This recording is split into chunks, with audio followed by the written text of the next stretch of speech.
In the last video, we talked about why we work. And we realized something important. Most of us don't just work for one reason. We work based on priorities, and those priorities change. At different stages of life, different things move to the top. The problem starts when we lose track of which one is leading our decisions. The 4 ways people don't notice they're choosing. If you look closely, most career decisions fall into a few familiar patterns. Most people tend to choose what feels safest. Most validating, fastest growing, or least risky financially. None of these are wrong, but when one of them becomes automatic, it quietly starts running your work life. When the safest option becomes the default. Choosing the safest option doesn't mean choosing something easy. It means choosing something familiar. You know the pressure, the fatigue. You know exactly what you're signing up for.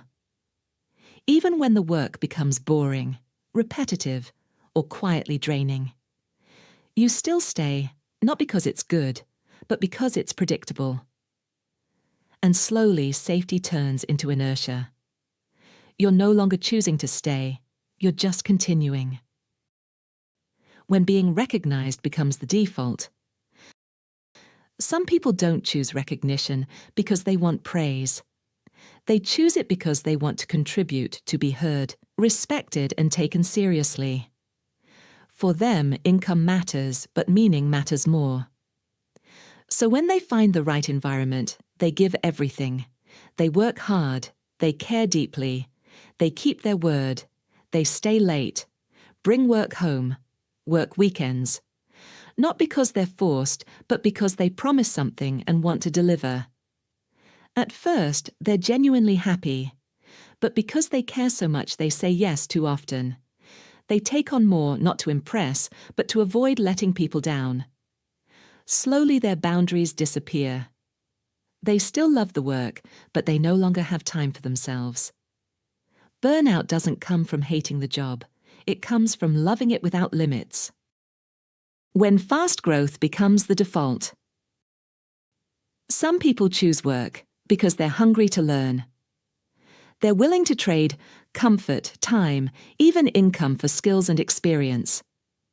As long as the opportunity helps them grow, they say yes. Early on this works, but growth without limits turns into constant acceleration. More experienced people learn when to push and when to hold. Younger people often don't. They want to prove themselves. They take everything on. They stretch too far, too fast, and absorb pressure quietly if they stay too long. Learning plateaus, workload stays heavy, but income doesn't catch up. Excitement fades, pressure remains. Growth isn't the trap. Uncontrolled growth is, when low financial risk becomes the default. There are people who keep choosing the option with the least financial risk, especially when life gets heavier, when there's a mortgage, a family to support, plans to study further, long-term responsibilities. They may not love the job. The environment might even be toxic. But quitting doesn't feel like bravery. It feels like risking stability. They can't afford to lose, so they stay. Not because they don't know it's hard, but because uncertainty has a real price. How people actually choose work, priority, and non-negotiables. In real life, we rarely choose work by weighing each factor in isolation. Most people operate with one primary priority that leads their decision. Other factors still matter, but they're ranked in descending order of importance. Every choice comes with trade-offs. There is no option that gives you everything. For example, when someone puts learning and growth first, they're often willing to trade time, personal routines, or short-term comfort. That doesn't mean everything else stops mattering. It simply means those things come second. And this order of priorities is what determines whether someone stays or leaves. Every choice comes with gains and losses. There is no option that gives you everything. What matters isn't what you choose, but what you're prioritizing most at this stage of your life. And more importantly, everyone has one or two non-negotiables. You might accept pressure, long hours, instability.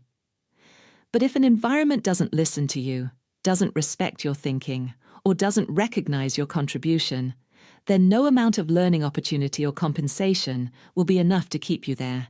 Not because you're weak, but because that environment has crossed a core boundary in your priority system. Why changing jobs doesn't always break the loop. Sometimes changing jobs is the right move, because priorities change. Last year, money and stability may have come first. This year, you might finally be able to say no to places where you're not heard or respected, even if they pay well. So leaving isn't the problem. The problem appears when one old priority quietly stays in control. Many people say they no longer care that much about money, but in the real decision, they still choose the higher-paying option. And higher pay usually comes with heavier responsibility, more pressure, and less room to breathe. So the environment feels wrong again. Not because they chose the wrong company, but because they crossed their own non-negotiables without noticing. And that's why changing jobs doesn't always break the loop. And to understand why that happens, we need to talk about something we rarely admit. The part we rarely admit. There's another truth we need to say out loud. Not everyone has the same freedom to leave. Some people have financial support. Some have time buffers. Some can survive a gap in income. Others can't. They may be skilled, capable, already exhausted. But staying isn't weakness, and leaving isn't proof of strength. Being able to quit is not a measure of talent. Rebalancing without quitting. So what do you do if quitting isn't an option? You don't start by changing jobs. You start by changing awareness. Write things down. What you're tolerating. What you're trading away. What you're choosing again and again. When it stays in your head, emotion leads. When you write, clarity appears. Then ask a better question. Not should I quit, but what am I choosing right now? And am I choosing it consciously? There are seasons for stability, seasons for growth, seasons for endurance. The problem isn't choosing one thing. The problem is forgetting that you're choosing at all. Staying doesn't mean you're weak. Leaving doesn't mean you're brave. What matters is whether you're awake inside your own decisions. Because when you are, even staying can be a choice, not a trap.